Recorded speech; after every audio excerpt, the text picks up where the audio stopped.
Is it really true that there are more bacteria on farms than in an urban setting? So they looked at an urban apartment, compared it to farm, and it turned out that actually bacterial levels were very similar. So what gives?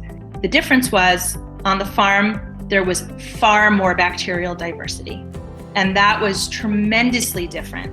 So while there were just maybe a few major strains in the urban environment, on a farm it was many, many, many more. And remember what I said about the immune system being very social.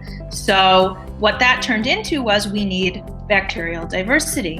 And what you mentioned about the Amazon study is that there have been some studies looking at the stool of indigenous people who are not exposed to the Roundup. They're not exposed to other pesticides, and they're not getting antibiotics, and they're being born vaginally and getting exposed to obviously dirt and soil and natural foods that they're eating in the jungle. And their stool had more bacterial diversity than any other documented stool sample.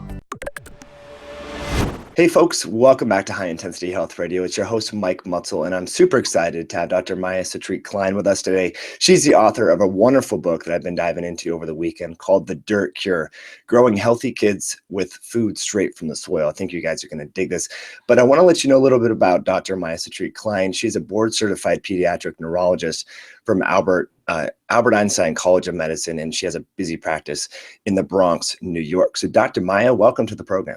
Thank you so much.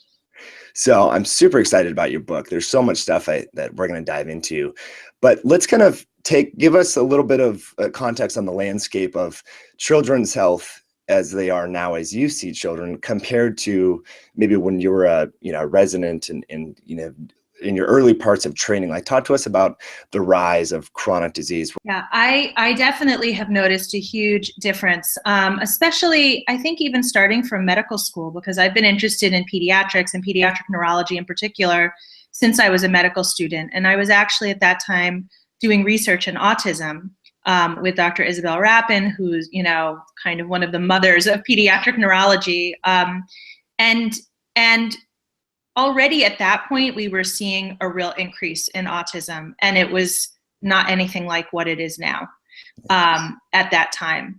And, things like food allergies also, something that we saw a lot less of. I mean, and I think people know that even just from looking at their own childhood. I don't know about you. I mean, I, was brought up in the 70s, and if there was one kid in the class that had a food allergy, that was like really weird. And now there are classrooms that are nut-free, peanut-free. I mean, there are tables for kids with food allergies in the cafeteria. Like a lot, everyone has their food allergy issues, and it's a very meticulous problem for many schools. And so, and we know that actually the rate of peanut allergy has quadrupled in a little over a decade. These are all documented in the literature. ADHD, learning disabilities, and some of these things we could say we have better detection. And to some degree, I think it's true. But there are actually studies that have been done even on autism, which has been a real controversy. Is this increase real? Is it just increased detection? And first of all, if it was really just increased detection, there'd be a whole generation of people with autism, of adults with autism right now, that are severe enough to be in, group homes, and that would be, needing the kind of care that, we would be able to really see the numbers. And the truth of the matter is there are adults with autism, but not nearly comparable to the number of children with autism right now. So what the studies are telling us is this is not just a increased detection. It's also a real increase. Let's talk about, I want people to kind of make this connection, because a lot of folks think that the brain is kind of, and I love how you talk about this in your book, it's like the top of the totem pole. The brain is up there and it's isolated from the body, and things that happen to the brain are either, genetic or innate. But, you have a quote from your friend that says, I didn't go to study neurology to look at the gut and all this sort of stuff. So talk to us about how neurology is really changing, and then how we can connect that back to our diet and the microbes.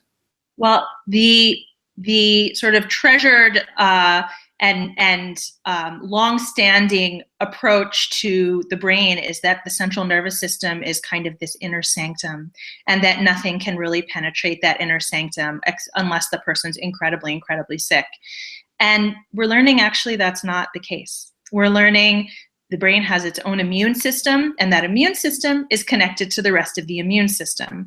The brain has obviously, and the nervous system, there's a central nervous system, and there's a peripheral nervous system, which is outside of the brain. And then there's an enteric nervous system, which is the nervous system of the digestive tract or the gut.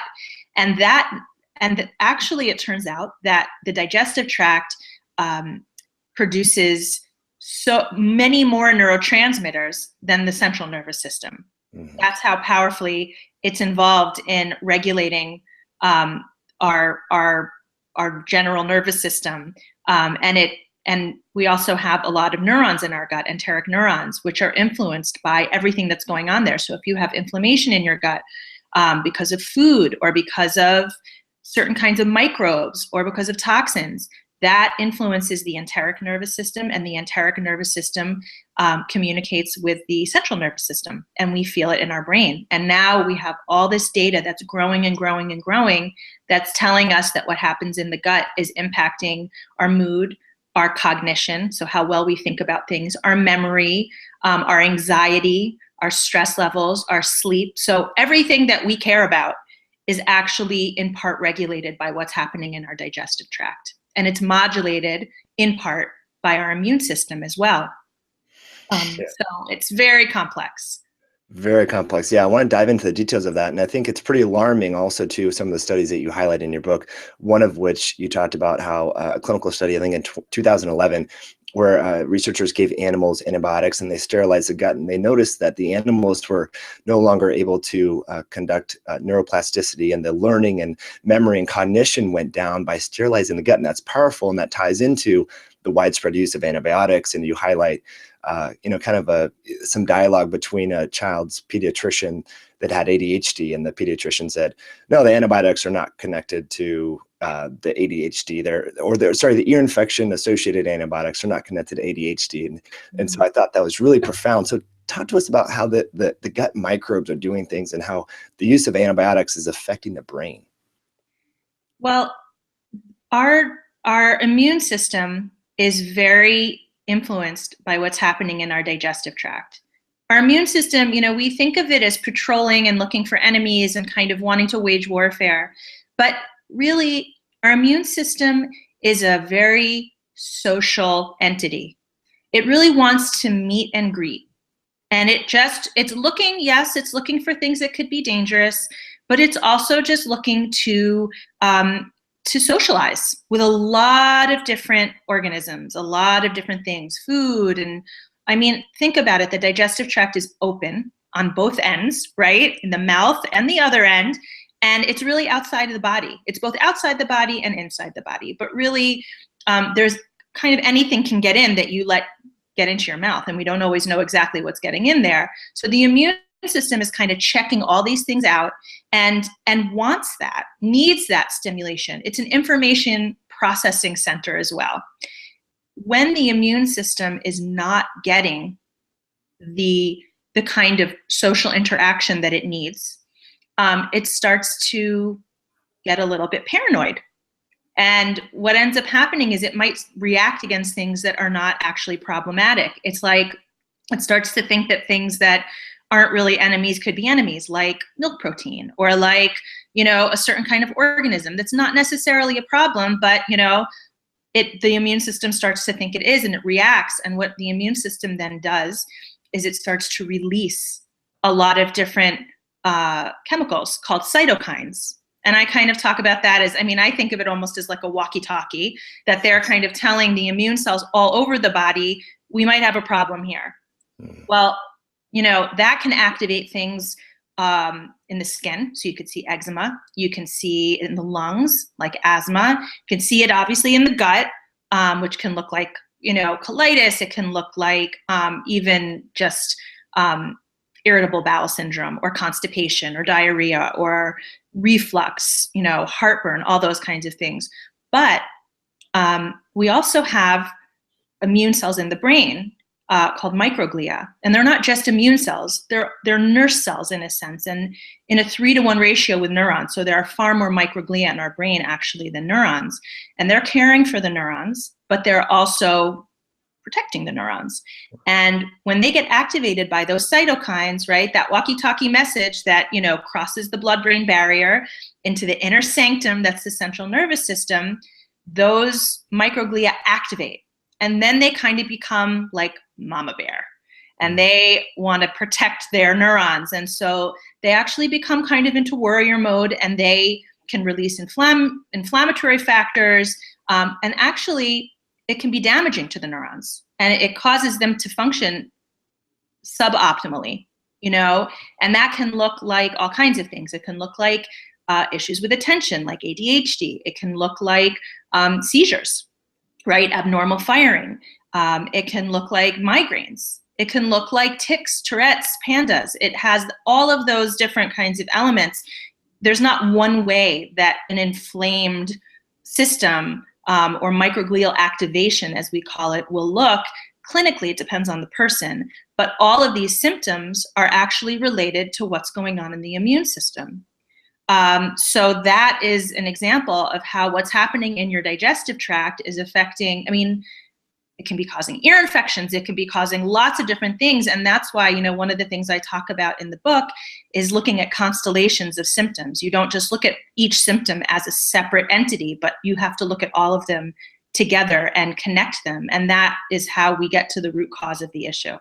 That's what I love about your book, is you're introducing a new paradigm. And so I think this is hard for Western medicine to kind of wrap their hands around this, because they need, these algorithms, if this, then that, right? But you're saying, well, if this, then that, or X, Y, Z, or D, or whatever it may be, right? So you're introducing this new paradigm. So, the science is clearly here. You reference all the studies in your book. Are your colleagues thinking more kind of functionally oriented when it comes to, this neuroendocrine immune kind of wind up, or are they still stuck in the box of, like, as Sid Baker, as you highlight in his book, tame it, blame it, and so forth? What's the paradigm here?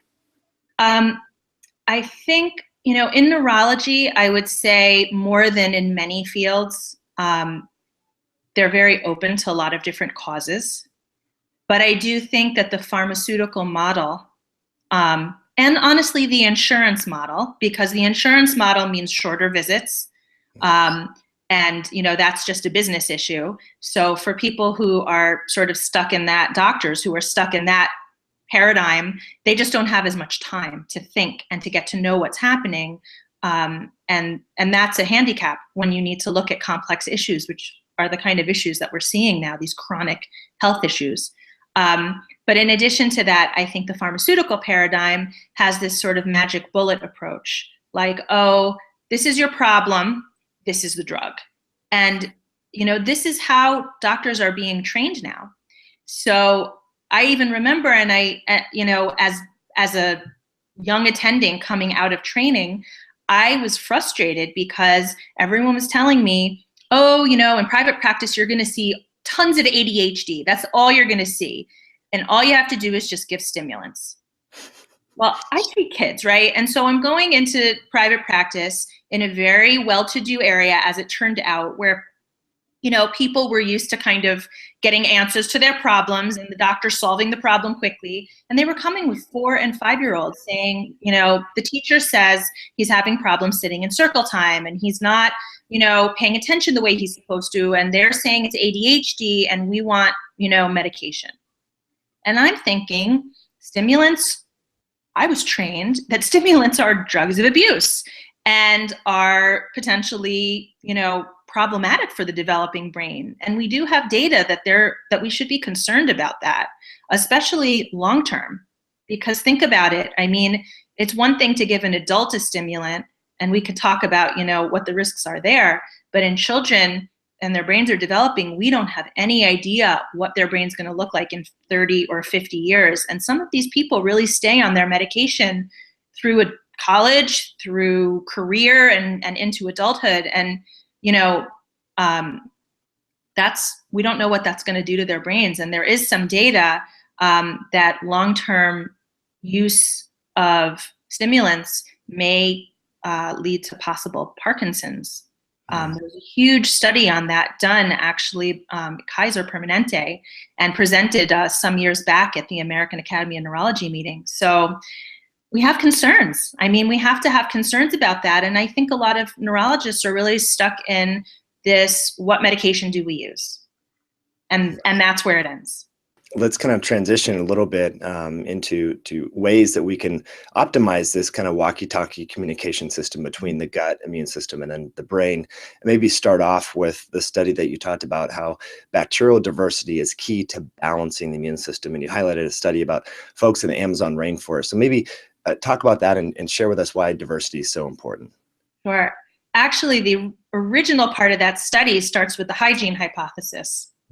Right, and I think most people have heard of that. With the hygiene hypothesis, we were seeing, in these scientific studies, that children who grew up on farms were less likely to have asthma, allergies, and other kinds of allergic syndromes than children who lived in urban environments. So, of course, the first thing people thought were, well, farms are dirtier, and therefore it must be that there's more bacteria there. Right? It just makes sense. Like, there's probably more bacteria, and, we need bacteria. So that was a great first step to kind of be able to think about it that way. So we thought, okay, the hygiene hypothesis, we're too clean and we need to be exposed to some bugs. But then some researchers came along and said, hey, I'm going to check this out. Is it really true that there are more bacteria on farms than in an urban setting? So they looked at an urban apartment, compared it to farm, and it turned out that actually bacterial levels were very similar. So what gives? Well, the difference was, on the farm, there was far more bacterial diversity. And that was tremendously different. So while there were just maybe a few major strains in the urban environment, on a farm it was many, many, many more. And remember what I said about the immune system being very social. So what that turned into was, we need bacterial diversity. And there's some data also now about people who have celiac, that when we increase their bacterial diversity in their gut, they actually become less sensitive and their symptoms come down. So there's interesting data that's growing more and more.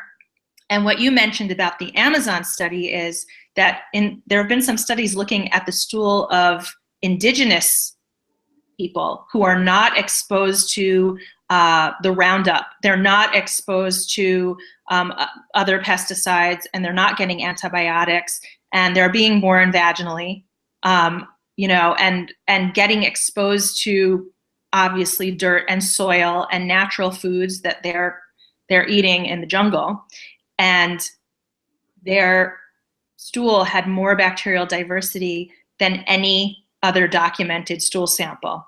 And they don't have these kinds of diseases, obviously. Right, and they're not being exposed to the antibiotics and so forth. So a practical question came to mind. A lot of folks, like you live in New York, right? In major cities, a lot of people are washing their hands. They get off the subway and they're scared of that. Like, is that bad? I mean, if I go on a farm and like dig around in cow manure, I'm probably less inclined to like scrub down and get my hands, clean compared to like in a major city. So what are some practical tips, for people listening right now who, they want to be clean, but they also want to get the good microbes? Like, what can we do about this on a day-to-day basis to ensure that we're getting this diverse array of microbes in the right amounts and so forth? I think that's a fantastic question.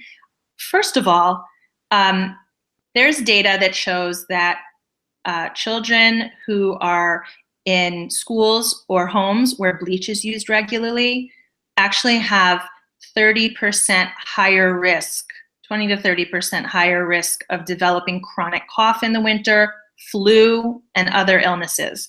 So our desire to be clean and disinfect may actually, again, be paradoxically causing us more illness.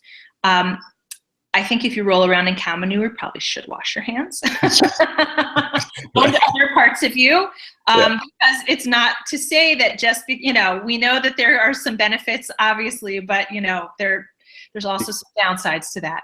Right. But I think, for one thing, I mean, we've gotten into this better living through chemistry model, where hand sanitizer and bleach, and we want to like kind of antibiotic away everything.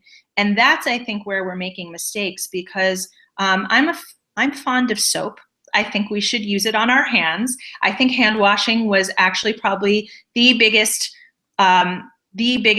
advance that we made in terms of preventing, infectious disease, or one of the biggest advances.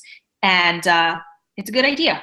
Regular soap, like a bar, not the chemical stuff, not hand sanitizer. And in fact, I actually carry around with me, if I happen to be in, New York City and, walking the streets there, I keep a little bit of essential oil with me in a little vial, because actually it turns out that essential oils have great benefit when it comes to dealing with dangerous bacteria, actually resistant bacteria, antibiotic resistant bacteria. Essential oils look like they're going to maybe be the next phase. What we're going to be doing when antibiotics kind of go the way of, leeches and other things, because basically, because we're getting bacteria that are resistant to all antibiotics, and that's happening. It's happening slowly but surely. And, at some point we're going to have to face that. So I actually think the way to kind of immerse yourself, though, is to be in natural settings. I mean, even if you're in a city, there are parks, there are environments where, community gardens, places to get your hands dirty. If you can go, on a weekend or, something like that, go just be in nature. Soil is actually, 1 teaspoon of soil has as many organisms in it as there are people on Earth. Wow, that's incredible. So along those lines, we talk about hand washing. Should people wash their vegetables if they're organic? What do you offer for families and folks listening? I think what we want is, and this is another important thing that we can all do, is eating fresh food from soil.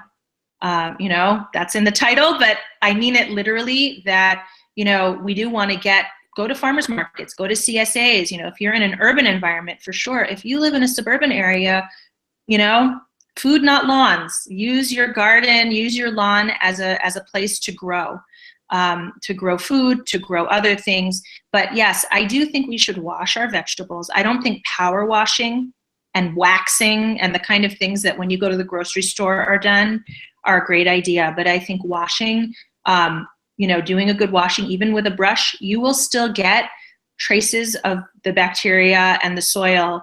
There are, manure, for instance, can be used on food, and we don't want to get ill.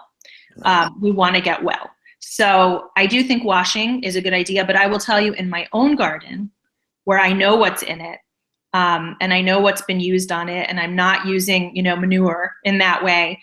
If I pull a carrot out, I rub it on my jeans, and, I might eat it. I mean, or at least if I rinse it with the hose quickly, I'm not scrubbing and I'm not going crazy. And certainly anything that's not underground, we pick it and we eat it. Love it. Yeah, you have a great garden. I saw that when we filmed your autism intensive interview, and that was really awesome. So let's go back a little bit to the medications, because I think this is really important for parents to know about. You talked about, Tylenol use, and, we talked about antibiotics, like the germ theory. Germs are bad. And so the thinking process for a long time, we've made this mistake, is we just want to wipe them out. We realize, oops, that's a bad thing. But you talk about the innate immune response and antipyretics, and how that actually has some long-term effects there. So parents listening and kids are running a fever, like give us your breakdown as a neurologist. Where do we draw the line between, okay, we need to, take medicines or let it run its course? Right. If you have an infant, a newborn, under 2 months of age, this is a whole different story. Okay. So let's set that aside, because if you have an infant, they can have other infections, et cetera. You talk to your pediatrician. And you always have them checked out. But if you have, an older baby, 6 months, or a 2-year-old, or a 5-year-old, or an 8-year-old, fevers are actually important. First of all, occasionally getting sick is important for the immune system. And I know a lot of people, they hear fever and they think they're terrified. I mean, they think bad. This is a bad thing.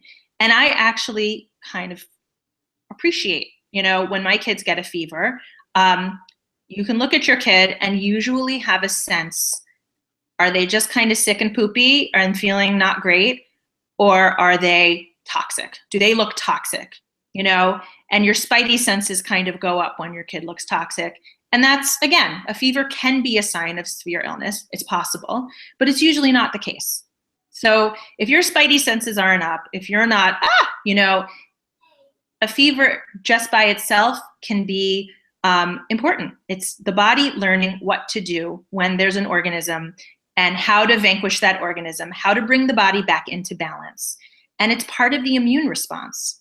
So I allow my children to have fevers, and I recommend that my patients do in most cases.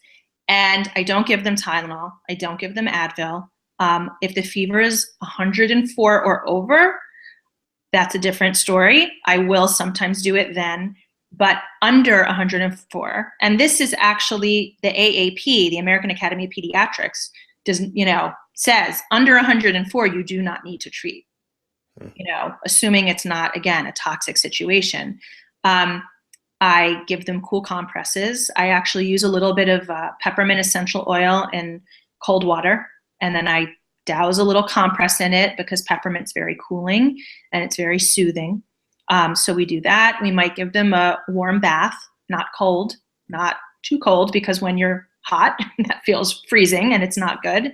And I try to help them sweat. So if I feel like the fever's getting higher or they're really uncomfortable, I will use sometimes yarrow tea or yarrow tincture in a small amount. And yarrow helps you sweat. So sweating without changing the immune response and all the other inflammatory elements that are happening that the immune system needs in order to learn to, vanquish illness and get the body into balance, we're just helping sweat to kind of bring down the temperature so that, the child's a little bit more comfortable. Really practical tips there. And let's offer that a similar set of practical tips for ADHD and ADD. And you talked about food a little bit and that a whole neuroimmune windup. Where do people start? Because like you said, there's a lot of push towards medicines, but as you mentioned, we now know that long term that's not the real solution. So where do you start with folks that have children that really, they're getting pushed to be put on ADHD and ADD type meds? Well, ADD and ADHD are a really interesting entity. I think it's clear there are some people who are definitely suffering from hyperactivity or poor focus or poor memory or the constellation of symptoms that fall under this category of ADD and ADHD. There are also a lot of people who are, I have kids who are anxious. And really anxious. And so they're having a really hard time in the classroom and they're not hearing things that are going on and they're acting out, but really it has to do with their anxiety. It could have to do with their dynamic with the teacher or with other kids in the classroom. They might have sometimes some learning disability and they're acting out or they're, kind of clowning around or being disruptive or whatever it may be because they're not able to read well, or they're not understanding. They have an auditory processing issue and they don't really understand what's being said in the classroom. So I do think it's really important to look at those kinds of things. But also I see a lot of kids who are eating sugar cereal or a breakfast bar in the morning, and then they're having real trouble in the classroom. They're not able to focus. They're kind of woozy. They're out of it or whatever, or they're having meltdowns because they're having a huge blood sugar crash, in the middle of the morning. So I always ask what time of day there's a problem. If it's right after lunch, if it's right after breakfast, sometimes you can figure out it has to do with their diet. Or if they're not sleeping well. I just think it's really important when you're looking at ADHD to be not thinking this is a brain disease. It's not necessarily a brain disease. And it's certainly not necessarily, although there are aspects of it, that can be genetic, and you can definitely see in your child the kind of trials and tribulations you yourself might have struggled with. So for sure, there are some genetic and what we call epigenetic elements. There are things that are passed down in various ways. There are also a lot of environmental things because there's no test for ADD or ADHD. There's no biological test. So putting that aside, I would say we have a lot of data about, number one, chemicals. So I would say, for one thing, just cleaning up the diet. And I talk about this in a lot of detail in my book, kind of food chemicals, looking at things like MSG and, artificial sweeteners, sugar, high fructose corn syrup. I definitely see children, if they have sugar in a large amount, or maybe not even in a large amount, processed sugar, they're like different people. They're like the Hulk, after having sugar. And it could be a perfectly mild-mannered, very sweet kid. And I watch it happen in my office, because sometimes kids come, say, after school, and a parent will bring a snack, and I can watch, the child being like nice and pleasant, and then they eat something, and you watch the transformation, and it can be 5-10 minutes. You're like, whoa, I have a crazy person sitting in my office now. That can be a sugar issue. Also, food dyes and preservatives. There are big studies that have been done that were really well done, randomized, double-blind, controlled, all the important things that we look for in a good clinical trial, that showed that children 2 and 3 years old and 8 years old in this particular trial had increased hyperactivity, whether or not they had ADHD, when they had a combination of food dyes and preservatives, commonly found in foods that children are eating. So food chemicals, number one, clean up the diet. Clean up the diet. That's the first thing. And then food reactivity is another one, and we have data about that as well. And obviously not everyone can eat all organic, but there are also studies looking at children with organophosphate pesticide metabolites in their urine. So they're eating conventionally grown food. They have higher levels of those kinds of organophosphate pesticide metabolites in their urine. You put kids, and you find that those children actually have higher rates of ADHD. Then when they take those children and put them on organic diets for 3 to 5 days, those levels drop. The levels of those organophosphate pesticides drop. So there's a lot of different ways that we can really reach children without necessarily having to medicate them. I think medication in most cases is really like a last option after a lot of other things have been tried. And there's many other things. I mean, I use botanicals, I use other things, but this is foundational. This is foundational. Yeah, really great practical tips there. I think your volume was having some feedback there. If you turn it down, did you hear that, or was that just me? You turned down just a touch, like 1 or 2, so I'm still audible. Wow, great information there, Dr. Maya. Now let's finish off here with some other aspects of the diet, because there's a lot of controversy on the internet now, like low FODMAP, and then a lot of the gut microbiome folks are saying, well, no, you need to eat more fiber. That's beneficial. So where do you stand on this fiber issue? Because we know it's good, but not in some people. Any kind of lessons learned over your career as a functional neurologist? I think that best. Let me just stop a second. Do you want me to turn it down more? Are you still hearing the feedback? Maybe one more. I don't think I heard it, but okay. So what I find in generally speaking, children who are healthy should be getting whole foods, fresh vegetables, fresh fruit, best whole grains if they're having grains, and pastured meat, plenty of fat, pastured eggs, and so on. Okay, so that I think is the standard for most people, and most especially children.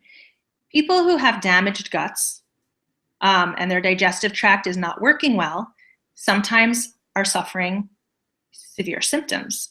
And sometimes that can be due to food allergy. So sometimes we deal with food allergy.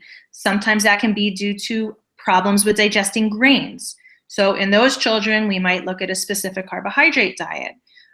Sometimes it can be related to having dysbiosis, very severe disruption in the microbiome.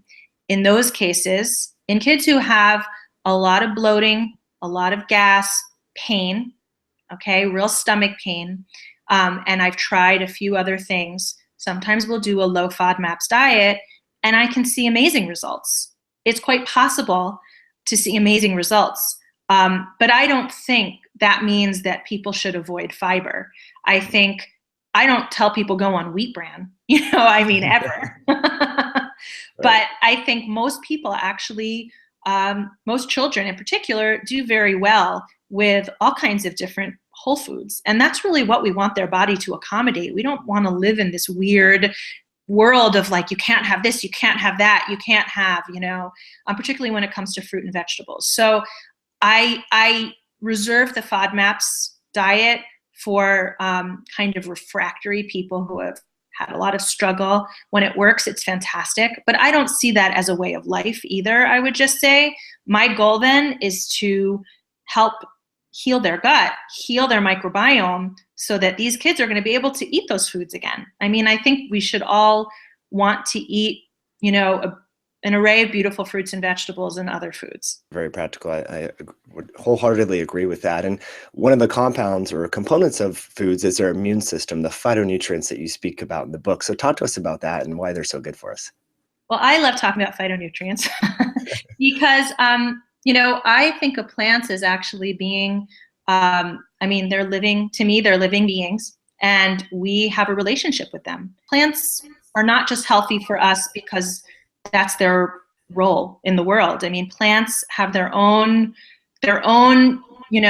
activities and their own desires in a sense. I mean, right? They're trying to survive at a minimum. And so one of the things that actually causes plants to produce phytonutrients is stressors. It makes plants more resilient. So if you think about like a sun-kissed apple, right? The most beautiful bright red apples are growing at the top of the tree. Why? Because of UV radiation. And the UV radiation stimulates the immune system because UV radiation can damage, right? It can damage tissue. So they actually upregulate their phytonutrient production. That also happens in the soil when there are pests, right? Different kinds of pests, right? And so this is when we're talking about growing organically versus growing with pesticides.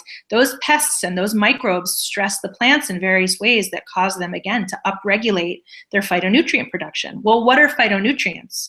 They're what make cranberries red, they're what make lemons, have that fantastic odor. They're what make coffee bitter. Those are the phytonutrients that we crave. And that our bodies crave, and that communicate with us on a body level, all the way down to our cells, all the way down to our DNA. We're interacting with those phytonutrients, and they're what make food delicious to us.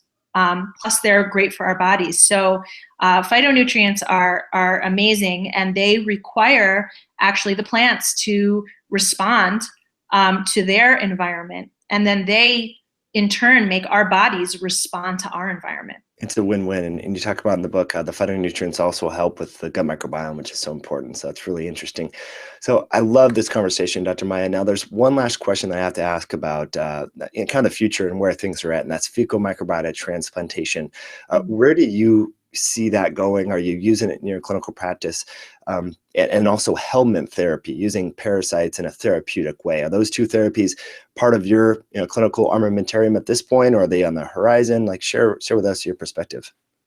Both of these are really interesting. So for those who don't know, fecal microbial transplant are actually having stool from a donor being transplanted by enema and sometimes also by capsules into another person who's ill. And this is being done actually in major medical centers right now in certain cases for things like intractable, untreatable Clostridium difficile infection is kind of the main one it's being used for, although there are some other reasons as well. And it can be incredibly helpful. I know there are people using it for autism and in a lot of other digestive tract issues. And I think it's impressive. And I think there's something to be learned from this, which is that when we try to do the man-made probiotic thing, we're never going to be able to approximate what stool is like. we're never going to be able to approximate what soil is like. We need to again, like, create alliances with the natural world to achieve that kind of biodiversity in our bodies again. And I'm going to just talk about the parasite therapy, also the Hellman therapy, and then I'll tell you what I think about using them in my practice. So the Hellman therapy, which is also being used and investigated quite a bit for autoimmune disease, for autism, and for, even allergy, is giving generally deactivated worms, right? Parasitic worms, helminths, either their eggs or some other component into the body, so that they are basically stimulating the immune system to look away from self, from attacking self, and kind of redirecting to, paying attention to other, and it's a fabulous idea. There's been a lot of really promising, I think, early results. And I would say for both of them, I've had some patients who have done it, and some of them have had really good results, and some of them I think have had, we've had some questions about it. And I think all in all, I really like looking at how it's developing. I tend to be more cautious in my practice. I believe in the do no harm approach. So, and I like to have as full an idea of what happens both in the short and long term before I really start prescribing these kinds of things. But I do think fecal microbial transplant is really, really promising, and I'm excited about it. And I think, the main problem with it is who's the stool donor, because that's honestly, you want someone who hasn't gotten antibiotics. You want someone who ideally was born vaginally and was breastfed. And I mean, things that, impact the gut and the immune system in a long-term way, and who's been outside and who's been exposed to biodiversity. So we're in a little bit of a pickle, right? Because we don't have so many people like that anymore. So I think, there's a part of me that feels like these treatments are not quite ready for prime time. And I want to understand more about how to do it the right way before I kind of say, yeah, let's do it. Let's do it for everyone. Yeah, that's a great perspective. I really enjoyed that, Dr. Maya. So again, you're the author of The Dirt Cure, which comes out on January 26th. January 26th. So you said we're ahead of time. So by the time you're watching this, it will be available. You can also pre-order it on Amazon, and we'll have some links there, and also the show notes at highintensityhealth.com/drmaya. So Dr. Maya, we have 3 final questions here that we ask every guest on the show. Now, the first one, we want to get to know you a little bit better. You're an integrative pediatric neurologist. You wrote this great book. What's your morning routine? Is there anything special or insightful that we should know about, some routine or practice that you do to start your day? Well, I always like to take a few minutes when I wake up to just have a few minutes of meditation and gratitude. I always start the day kind of setting an intention and just trying to be present and grounded because I'm a mom of 3 kids and, practice and a lot of other things always going on. And then I, have to make my kids lunch and, get everybody fed. And so I keep chickens, actually, and one of the parts of my morning routine is going out and gathering fresh eggs in the morning to prepare for my children for breakfast. We all have tea. I'm a big fan, as you will see in the book, of herbal teas and different kinds of teas, and so always doing that with a little bit of raw honey or not, and always trying to find a little way to get some apple cider vinegar also into my morning. Love that. That's really awesome. That's fantastic. Now, if there was, let's transition a little bit here, one herb, nutrient, or botanical. You're going to be on a desert island, for example, vitamin D and omega-3s are covered. Okay, what else would you take with you that you just couldn't live without? It's such a hard question because, I'm an herbalist also. So I, as you heard, love plants. But off the top of my head, on a desert island, I would want to have something that had some good, I think I'd probably bring along some thieves oil. like a combination of essential oils that would be really good as needed for, infection, and have, some beautiful aromas and things like that. Or another option would be something relaxing like wild milky oats, which is one of my favorite tinctures for just kind of chilling and being calm.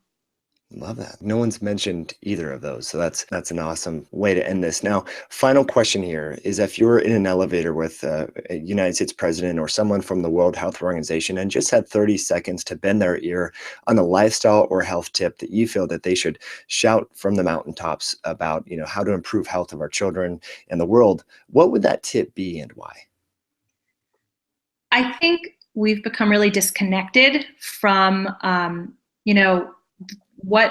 how the world around us shapes our health and our children's health. So I think I would talk about,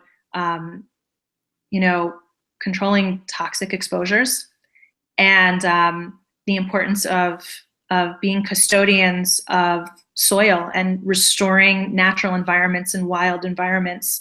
Those are my two, I think, biggest issues, is that we need to be exposed to more nature, and we need to have healthy soil, and we need to have fewer toxic chemical exposures. Yeah, fabulous way to end this wonderful discussion. So, Dr. Maya, folks want to reach out to you, connect with you. I know you have a couple of different websites. What's the best resource where people can follow your work? They can come see my website, www.dirtcure.com, which will have everything I'm doing, all the news about the book, classes I'm teaching, and also a mentorship program I'm starting called the Terrain Institute, where we're going to be learning about all these things together. Love that. Oh my gosh, that's awesome. Didn't know about that. So we'll have folks listening, if you're walking your dog or you're at the gym or driving your car, we'll have all the show notes and links to Dr. Maya's book at highintensityhealth.com/drmaya. So again, really love the book. I think everyone should go out there and check this out. Whether you have kids or you don't, you're going to dig this information. So Dr. Maya, thanks again for coming on the show and sharing your wisdom. Hope you have an awesome day. Thank you so much for having me.